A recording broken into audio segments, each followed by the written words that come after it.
નમસ્તે, મારું નામ વસંત છે. હું બોડી એકુત પ્રાથમિક શાળામાં ધોરણ 7માં અભ્યાસ કરું છું. મારો વિષય યોગથી નિરોગી. યોગ એ માનવ જીવનમાં ખૂબ આવશ્યક છે. જે વ્યક્તિ નિયમિત યોગ પ્રાણાયામ કરે છે તે હંમેશા નિરોગી રહે છે. યોગ એટલે જોડવું. યોગ એ આત્માની શાંતિ માટે પણ કરવામાં આવે છે.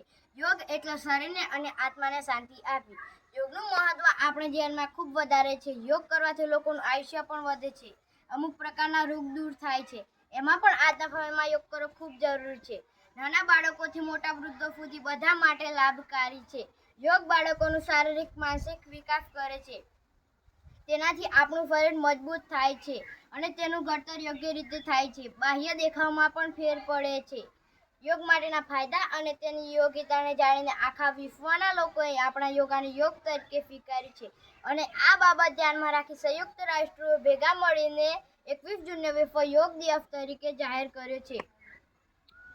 શાળામાં, કોલેજમાં, ઓફિસમાં બધે જ યોગ દિવસ ઉજવવામાં આવે છે. ખુદ વડાપ્રધાન યોગાસન કરે છે તો તમે વિચારો કે યોગનું આપણા જીવનમાં કેટલું મહત્વ હશે.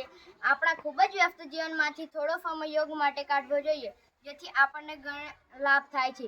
યોગની ખાસિયત એ છે કે યોગ કોઈ પણ વ્યક્તિ કરી શકે છે અને શરીરના બધા તંત્રોને મજબૂત બનાવે છે. અસ્તુ. જય હિન્દ, જય ભારત.